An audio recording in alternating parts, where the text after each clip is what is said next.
दोस्तों, आज हम एक्सप्लेन करने वाले हैं फिल्म सेक्टर 36 जो निठारी कांड पर आधारित है। फिल्म की शुरुआत होती है प्रेम नाम के एक आदमी से जो कि केबीसी देख रहा होता है। प्रेम को केबीसी बहुत पसंद है, इसलिए वो हर रोज़ रात को 8 बजे केबीसी देखता है। थोड़ी देर के बाद ही प्रेम के पास उसकी वाइफ का कॉल आता है और पता चलता है कि प्रेम दिल्ली में रहता है और उसका पूरा परिवार एक छोटे से गाँव में। प्रेम के परिवार में उसकी वाइफ के अलावा एक 6 साल की छोटी बच्ची है और साथ ही उसकी वाइफ फ़िलहाल में प्रेग्नेंट है। इसलिए प्रेम हर रोज़ अपनी वाइफ के पास कॉल करके हालचाल पूछता है। अपनी वाइफ से बात करने के बाद हमें प्रेम के असली काम के बारे में मालूम चलता है। प्रेम तुरंत ही छत पर जाता है जहाँ पर उसने एक स्कूल की लड़की को किडनैप करके रखा हुआ था। यहाँ पर प्रेम उस लड़की को बेरहमी से मार देता है, उसकी बॉडी को पार्ट्स में बदल देता है। अब आगे फिल्म में लीड कैरेक्टर रामचरण पांडे के बारे में बताया जाता है जो कि इस एरिया के एसआई हैं। उसकी फैमिली में उसकी वाइफ के अलावा एक छोटी बच्ची है जिसे वो बहुत ज़्यादा प्यार करता है। वो हर रोज़ अपनी बेटी को स्कूल छोड़ता है और स्कूल छोड़ने के बाद वो अपने पुलिस स्टेशन आ जाता है। यहाँ पर हम पुलिस के बोर्ड पर बहुत सारे मिसिंग पोस्टर्स को देख पाते हैं। मालूम चलता है कि इस एरिया में बहुत सारे बच्चे गायब हो चुके हैं और उन्हें पुलिस अभी तक नहीं ढूंढ पाई है। पुलिस का कहना है कि दरअसल ये सारे बच्चे गायब नहीं हुए हैं बल्कि खुद ही अपनी मर्ज़ी से ही कहीं चले गए हैं। तभी यहाँ पर एक और आदमी आता है जो कि पुलिस स्टेशन में अपनी बेटी के बारे में बताने आया था जो कि कुछ दिन पहले गायब हो गई थी और उसके बारे में उन्हें कुछ भी मालूम नहीं है। लेकिन हमेशा की तरह एसआई पांडे इस केस को इन्वेस्टिगेट नहीं करेंगे क्योंकि वे मिसिंग वाले केस पर ज़्यादा फोकस नहीं करते। वो पिता अपनी बेटी की पुलिस स्टेशन के बोर्ड पर फ़ोटो लगाकर चला जाता है। तब हम कुछ बच्चों को क्रिकेट खेलता हुआ देखते हैं। उन बच्चों की बॉल नाले में चली जाती है। जब अली नाम का लड़का उस बॉल को लेने के लिए जाता है तो उसे वहाँ पर एक हाथ दिखाई देता है जो कि पूरी तरह से कंकाल बन चुका था। वो तुरंत ही पुलिस वालों को बुलाते हैं। पुलिस वालों का मानना था कि शायद ये बंदर का हाथ होगा, लेकिन यहाँ पर जो एसआई पांडे है उसका मानना है कि ये जो नाला है वो बहुत दूर से आ रहा है, इसलिए उन्हें ऐसा लगता है कि ये हाथ हमारे एरिया का नहीं है क्योंकि हमारे एरिया से तो किसी के भी हाथ के गायब होने की कंप्लेंट दर्ज नहीं हुई है। लेकिन यहाँ इनाम के रूप में अली को 100 रुपये दिए जाते हैं। दूर से ये सारी चीज़ें प्रेम भी देख रहा था। मालूम चलता है कि प्रेम बाजू में ही रहता है। रात को अली के पिता अंडे ख़त्म हो जाने की वजह से अली को अंडे लेने के लिए भेज देते हैं। अली जब अंडे लेने जा ही रहा होता है तभी बीच रास्ते में उसे प्रेम मिलता है। प्रेम उसे कुछ चॉकलेट देता है और इसी बहाने उसे किडनैप कर लेता है और तुरंत ही अपने घर ले जाता है। तो अली प्रेम के घर पर बंधा हुआ था। यहाँ पर अली कहता है कि उसके पिता के पास बंदूक है और वो तुम्हें छोड़ेंगे नहीं, लेकिन प्रेम कहता है कि तू कहाँ बचने वाला है, तेरे तो मैं इतने पास करूँगा कि कोई तुझे ढूंढ भी नहीं पाएगा। जिसके बाद कहानी 1983 में पहुंच जाती है जहां पर कि हम प्रेम को देखते हैं उसके बचपन में। यहां पर उसका एक मामा है जो बहुत ही ख़राब होता है। वो प्रेम के साथ उल्टी सीधी हरकतें करता है। प्रेम के मामा के साथ ही रहता है प्रेम, और वो एक कसाई है जिनकी एक मीट की शॉप है। और जब सारे लोग वहाँ से चले जाते हैं तो यहाँ पर प्रेम का मामा शटर डाउन करने के बाद प्रेम के साथ उल्टी सीधी हरकतें करने लगता है। लेकिन एक दिन प्रेम इस बात पर आवाज़ उठाता है और जब प्रेम के मामा उसके साथ उल्टी सीधी हरकतें कर रहे होते हैं तभी यहाँ पर प्रेम एक खंजर उठाकर अपने मामा को बुरी तरह से मार डालता है। अब कहानी फिर से प्रेजेंट में आ जाती है और हर रोज़ की तरह प्रेम अपनी वाइफ से बात कर रहा होता है। और जब ये दोनों बात कर ही रहे होते हैं तभी प्रेम के पास छोटे लाल नाम के कंपाउंडर का कॉल आता है।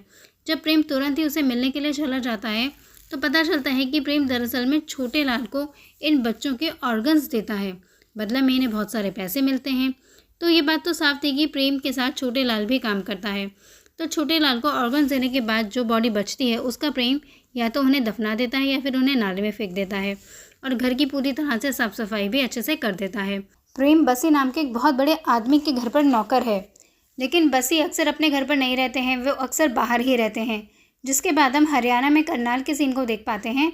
यहाँ हमें मालूम चलता है कि बसी यहाँ पर रहता है और एक बूढ़ा आदमी है और वो अपनी पोती के साथ कुछ गंदी हरकत करने की सोच रहा था। लेकिन जब वो ये सारी चीज़ें करने की सोच ही रहा था तभी उसकी वाइफ वहाँ पर आ जाती है और यहाँ से उसे ले जाती है क्योंकि आज उसका जन्मदिन है। बसी एक बहुत ही गिरा हुआ इंसान है लेकिन वो बहुत अमीर है, इसलिए पुलिस वालों से उसकी अच्छी बातचीत है। अब अगले सीन में हम देखते हैं कि एक छोटा सा परिवार है। यहाँ पर एक लड़की है जिसका नाम झुमकी है और ये लोग नवरात्रि के फेस्टिवल पर जाने की तैयारी कर रहे थे। वहीं दूसरी तरफ हमें बताया जाता है कि प्रेम ने आज तक बहुत सारे बच्चों को मारा है। उनके ऑर्गन को बेचकर उसने उनके पार्ट्स के टुकड़े करके उन्हें नाले में बहा दिया है या फिर उन्हें कहीं पर दफना दिया है और बच्चे लापता होते हैं। वो आज तक उनके पेरेंट्स को नहीं मिल पाते हैं क्योंकि प्रेम उन्हें जान से मार देता है। अब जब झुमकी नवरात्रि के फेस्टिवल में होती है तभी उसके पास एक कॉल आता है, तो झुमकी उस आदमी से बात करने के लिए चली जाती है। साथ ही हमें पता चलता है कि रामलीला के मैदान में यहाँ एसआई पांडे जो है वो रावण के रोल प्ले कर रहा है, वहीं उनकी पूरी फैमिली भी मौजूद है। तभी हम यहाँ पर प्रेम को देख पाते हैं जो कि रावण के मुखौटे को पहनकर यहाँ पर आता है। कंपाउंडर छोटे लाल भी एम्बुलेंस की छोटी बैंड को लेकर वहाँ पे खड़ा हुआ है। एसआई पांडे को रावण का रोल प्ले करने में बहुत मज़ा आता है। तभी वहाँ पर झुमके के पिता आ जाते हैं और वो पांडे सर से कहने लगते हैं कि उसकी बेटी कुछ दिनों से लापता है और मैं चाहता हूँ कि आप उसे ढूंढो। लेकिन पांडे जी कहते हैं कि हमेशा की तरह ये झोपड़े के बच्चे गायब नहीं बल्कि इस जगह से भाग जाते हैं क्योंकि बहुत ही छोटी जगह है। और झुमकी का पिता यहाँ एसआई पांडे से कहता है कि अगर बात तुम्हारी लड़की की होती तब एसआई उसके ऊपर गुस्सा हो जाता है और उसे तुरंत यहाँ से भगा देता है। तो अब रावण का रोल प्ले करने के बाद एसआई पांडे अपनी फैमिली के पास जाता है। वहाँ अपनी वाइफ से पूछता है कि उसकी बेटी कहाँ है, तो उसकी पत्नी बताती है कि वो टॉयलेट गई है, वो भी अपने दोस्तों के साथ। तब वो लोग उसे इधर उधर देखने लगते हैं लेकिन उनकी बच्ची कहीं उन्हें नज़र नहीं आती। तो और तभी हम देख पाते हैं कि प्रेम ने उसकी लड़की को किडनैप कर लिया है। वो उसी की हालत में वो उसे ले जा रहा होता। तभी एसआई पांडे की नज़र प्रेम पर पड़ जाती है जो उसकी बेटी को लेकर जा रहा होता है। तभी एसआई पांडे उसका पीछा भागता है और ये प्रेम भी देख लेता है, जिस वजह से वो उसकी बेटी को वहीं पर पटक कर वहाँ से भाग जाता है। तब एसआई पांडे देखता है कि अपनी बेटी जो है वो उसकी बेहोश हो गई है, लेकिन ज़्यादा कुछ नहीं हुआ। यहाँ पर छोटे लाल भी था और उसके पास एम्बुलेंस भी थी, इसलिए वो यहाँ पर उनकी मदद के लिए आ जाता है। लेकिन तभी एसआई पांडे प्रेम के पीछे पड़ जाता है और उसे ऑलमोस्ट पकड़ने ही वाला था कि तभी उसको ठोकर लग जाती है। एसआई वहीं पर नीचे गिर जाता है और प्रेम यहाँ से निकल जाता है। जैसे ही प्रेम अपने घर पर आता है वो घबराते हुए अलमारी से सदाबहार तराने की कैसेट निकालता है और तुरंत ही उसे अपनी वाइफ के पास भेज देता है। यहाँ एसआई पांडे तुरंत ही हॉस्पिटल आता है जहाँ पर उसकी बेटी पूरी तरह से सेफ थी। लेकिन एसआई पांडे की पत्नी कहती है कि क्या तुम उस आदमी को ढूंढ पाए, क्योंकि उस आदमी ने हमारी बेटी को किडनैप करने के बारे में सोचा है। और ये सारी बातें सोचने के बाद एसआई पांडे को अंदर से बहुत बुरा लगता है। उस ये बात उसे मालूम चली कि आज तक जितनी भी लड़कियाँ मिसिंग हुई हैं, जितने भी बच्चे मिसिंग थे, उनमें से अगर उसकी बच्ची भी निकल जाती तो वो क्या करता, जिस वजह से एसआई पांडे की यहाँ पर आंखें खुल जाती हैं और अब वो सारे केसेस को बहुत सिंसियरली फॉलो करने लगता है। अगले दिन उसने झुमकी के पिता को भी अपने पास बुलाया था। झुमकी के पिता ने बताया कि झुमकी जब गायब हुई थी तो बसी के घर के सामने से गायब हुई थी। तो एसआई पांडे तुरंत ही बसी के घर पर जाता है जहाँ पर कि हम बसी के घर पर प्रेम को देखते हैं। प्रेम उसी घर में नौकर है, बसी भी यहाँ पर मौजूद था। तो एसआई पांडे यहाँ पर झुमकी के बारे में बसी से पूछने लगता है। बसी यहाँ पर कह देता है कि जब झुमकी गायब हुई थी तब वो यहाँ पर नहीं थे और मेरा नौकर तुम्हें सब कुछ बता चुका है। तभी यहाँ पर झुमकी का पिता आ जाता है और वो बसी को उल्टी सीधी बातें सुनाने लगता है और बहुत सारी गालियाँ देता है। लेकिन जब बसी बोलना शुरू करता है तो झुमकी का पिता पूरी तरह से चुप हो जाता है, क्योंकि ये पता चलता है कि बसी एक प्रोस्टिट्यूट है। झुमकी के पिता ही उसे धंधा करवाते हैं। झुमकी अक्सर उनके घर पर आया करती थी, उनके साथ संबंध भी बनाती थी, लेकिन उसने उसको गायब नहीं किया है। जब ये बात एसआई को मालूम चलती है तो झुमकी के पिता ने ही उसे धंधे पर लगवाया है। तो एसआई पांडे को उसको पर बहुत गुस्सा आता है। वो यहाँ पर झुमकी के पिता को बुरी तरह से मारता है और उसे यहाँ से भगा देता है। बाद में एसआई पांडे के पास डीजीपी का कॉल आता है। यहाँ पर कॉल बसी ने लगवाया था और वो एसआई पांडे से कह देते हैं कि तुम्हें बसी के घर पर इन्वेस्टिगेशन करने की कोई ज़रूरत नहीं है, आज के बाद वहाँ कभी मत जाना। जब वो बाहर आ रहा होता है तो तभी वहाँ पर प्रेम उनसे कहता है कि आपकी भी बेटी है। ऐसा सुनकर एसआई पांडे कहता है कि तुझे क्या करना, जिस पर कि प्रेम कहता है कि मेरी भी एक 6 साल की बेटी है जो कि गांव में रहती है, पर उसे बहुत डर लगता है क्योंकि ये ज़माना बहुत ख़राब हो गया है। अब पांडे जब अपने पुलिस स्टेशन पर पहुंचता है तो यहाँ डीजीपी उसका स्वागत करने के लिए खड़े हुए थे। वो कहता है कि आज के बाद बसी के घर पर कभी मत जाना और इन्वेस्टिगेशन के बारे में तो सोचना भी नहीं। उन्होंने कुछ भी नहीं किया है। दरअसल में बसी की बहुत ऊपर तक पहुँच है और रस्तोगी जैसे डीजीपी को उसकी जेब में है। अब पाठक नाम का कांस्टेबल पांडे को बताता है कि झुमकी को हर रोज़ ही ड्राइवर जो कि रिक्शे वाला था वो उसे छोड़ा करता था, तो वो ड्राइवर वहीं पर है और उसका मोबाइल फ़ोन भी यहीं पर मौजूद है। जब पांडे उसका फ़ोन मोबाइल चेक करता है तो उसमें कॉलिंग हिस्ट्री में उस प्रेम का नाम पता चलता है। ये देखकर यहाँ पांडे समझ चुका था कि इन सब में प्रेम का तो हाथ ज़रूर है। ये सारी बातें जानने के बाद पांडे जी फिर से डीजीपी के पास जाते हैं और ये सारी बातें समझाते हैं, लेकिन फिर भी यहाँ पर पांडे जी को इन्वेस्टिगेशन के लिए बिल्कुल मना कर दिया जाता है। अब कुछ हफ्तों के बाद का सीन दिखाया जाता है जहाँ पर कि हम छोटे लाल कंपाउंडर और प्रेम को एक साथ में बात करते देखते हैं। यहीं पर पांडे जी भी थे जो उन पर नज़र रखे हुए थे।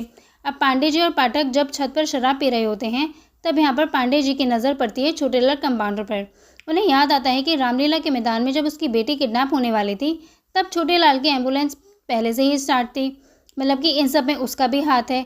इसलिए वो लोग चुपचाप से कंपाउंडर को किडनैप कर लेते हैं और उसे एक सुनसान जगह पर ले जाते हैं और कंपाउंडर से पूछताछ करना शुरू करते हैं।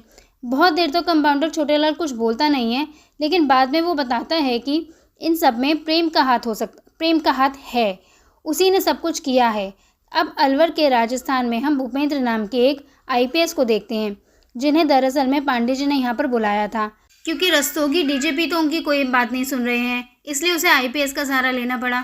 वो उन्हें सारा केस समझा देते हैं और अब भूपेंद्र और पांडे जी इस केस को इन्वेस्टिगेट करने वाले थे, लेकिन तभी रस्तोगी जो है वो बसी के पास कॉल करके सब कुछ बता देता है।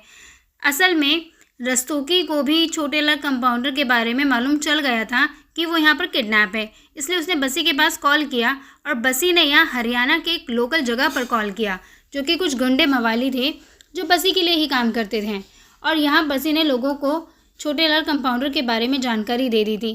तो अब जब पांडे जी और भूपेंद्र उस जगह पर नहीं थे जहाँ पर कि छोटेलाल कंपाउंडर को किडनैप कर रखा था, इन लोगों के पहुँचने से पहले ही बसी के लोग वहाँ पर पहुँच जाते हैं और कंपाउंडर को यहाँ पर बुरी तरह से मारकर अपने साथ ले जाते हैं। और जब यहाँ एसआई पांडे और भूपेंद्र पहुँचे तो उन्हें यहाँ पर कोई नहीं मिला। ये सारी जवाबदारी पाठक की थी। जब पाठक से पूछा गया कि वो कहाँ था, तो उसने कहा कि वो खाना खाने के लिए गया था। इसी बीच में आकर बसी के लोग वहाँ से उसको उठाकर ले गए कंपाउंडर को।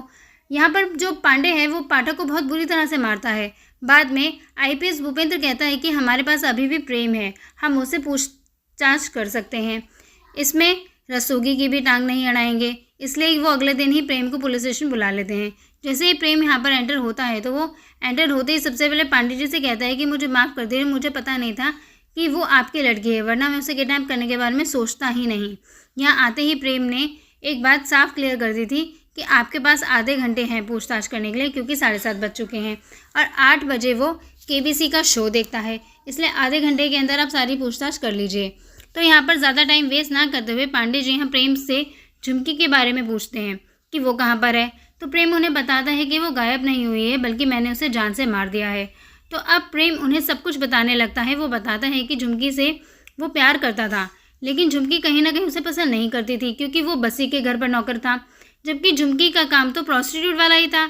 बसी के घर पर उसका अक्सर आना जाना लगा रहता था।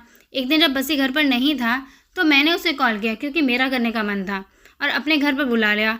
मैंने वहाँ उसे कुछ पैसे दिखाए, लेकिन उसने वो पैसे मेरे ही मुंह पर मार दिए। कहा कि तू एक नौकर है, और यहाँ पर 2-4 बातें कह दी जो मुझसे सहन नहीं हुई, इसलिए मैंने उसे जान से मार दिया। तो पांडे कहता है कि उसको मारने के बाद तुमने उसके ऑर्गन्स बेच दिए। तो प्रेम कहता है कि नहीं, मैं उससे प्यार करता था तो मैं उसके ऑर्गन्स भला कैसे बेच सकता था, उसके अलावा मैंने सभी के ऑर्गन्स बेच दिए थे। यहाँ पर अपनी सारी प्रोसेस वो बताता है कि सबसे पहले वो बच्चों को लाता है, उन्हें बुरी तरह से मारने के बाद उनके ऑर्गन्स को निकालने के बाद उनकी बॉडी के पास करके या तो उन्हें दफना देता है या फिर उन्हें नाले में फेंक देता है। और इन सब की शुरुआत उसने कहाँ से की वो उन्हें ये भी बताता है। प्रेम बताता है कि सब कुछ उसके मामा की वजह से शुरू हुआ। उसका मामा उसके साथ गंदी हरकतें करता था, इसलिए मैंने एक दिन उसे काट डाला और बाद में उसके छोटे छोटे पीस करके उसके मांस को खा लिया। तब से ही मुझे इंसानी मांस बहुत पसंद है और मैं उसके बिना नहीं रह सकता, इसलिए हर 4-5 महीने में मुझे एक बॉडी चाहिए और मुझे उनका मांस भी चाहिए। प्रेम बताता है कि उसने आज तक लगभग 25 बच्चों को मारा है। अब प्रेम को वो लोग उस जगह पर ले जाते हैं जहाँ पर कि प्रेम ने उनकी बॉडीज़ को दफनाई थी। यहाँ उन्हें बॉडी नहीं मिल रही थी, इसलिए प्रेम खुद ही उन्हें खोदने लगता है और उन्हें बताता है कि सही जगह पर खोदो। वहाँ पर खुदाई करता है और वहाँ ढेर सारे कंकाल निकालता है। पुलिस वाले भी यहाँ पर पूरी तरह से दंग रह गए थे कि आखिर ये सब कुछ कैसे हो सकता है।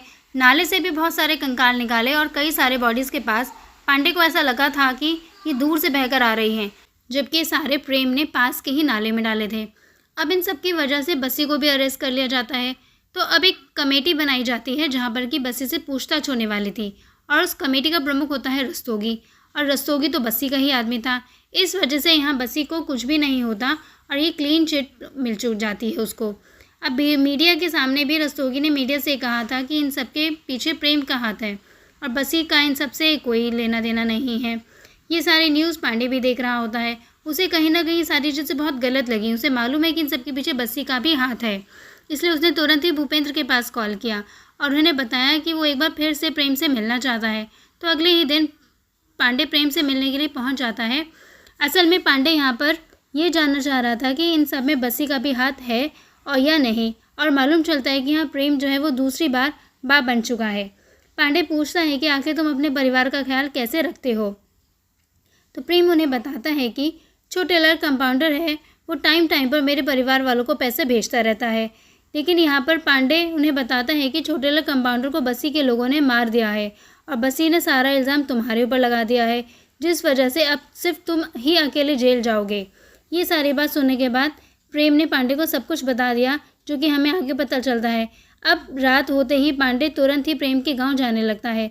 जाने से पहले वो पाठक से मिलता है और उसे एक लैपटॉप भी ले लेता है। अब अगले दिन पांडे प्रेम के घर पहुंच जाता है, जहां पर कि वो उसकी बीवी से मिलता है और उससे सदाबहार तराने वाली कैसेट मांगता है, और इसी कैसेट में सारी खुफिया जानकारी थी। असल में मालूम चलता है कि बस्सी जब लड़कियों के साथ अश्लील हरकतें करता था तो वो उनकी वीडियो बना लिया करता था। उन्हीं में से एक कॉपी यहाँ प्रेम के पास थी और वो उसने अपनी बीवी के पास गांव में भेज दी थी। लेकिन अभी कॉपी पांडे के हाथ लग जाती है, जिससे कि अब बताया जा सकता है कि बस्सी भी एक गुनहगार है और अब वो भी जेल जा सकता है। तो अब पांडे जी प्रेम के गांव से लौटने लगते हैं, लेकिन कोई भी बस वहाँ पर नहीं मिल रही थी, इसलिए उन्हें लौटने में प्रॉब्लम हो रही थी। तभी यहाँ पर एक कार आकर रुकती है और वो उनसे लिफ्ट ले लेता है और पता चलता है कि ये लोग असल में बस्सी के गुंडे हैं। पांडे जी उनसे बात करने लगते हैं। बात करने के दौरान पता चलता है कि ये लोग पांडे को ही ढूंढ रहे थे, और इतना कहते ही ये लोग पांडे को बुरी तरह से जान से मार डालते हैं। ये सब कुछ उन्होंने बस्सी की उस कैसेट के लिए किया था। उन्होंने वो कैसेट तोड़ दी। आखिर में पता चलता है कि ये सब कुछ शायद पाठक ने ही बताया होगा, क्योंकि अब पाठक इस पुलिस स्टेशन का ऐसा ही बन चुका था और वहाँ पुलिस स्टेशन के बोर्ड पर रामचरण पांडे की मिसिंग पोस्टर को लगी हुई थी। अब फिल्म के आखिर में हम बिश्नोई नाम के कांस्टेबल को देखते हैं, जिसके पास एक कुरियर आता है और उसके अंदर एक कैसेट थी जिसमें लिखा हुआ था सदाबहार तराने। मतलब कि अभी भी बहुत सारे राज हैं जो कि खुलने बाकी हैं, और इसी के साथ ही फिल्म यहाँ पर ख़त्म हो जाती है। दोस्तों, उम्मीद करते हैं कि आपको फिल्म पसंद आई होगी। वीडियो अगर पसंद आई हो तो लाइक, कमेंट और शेयर करें।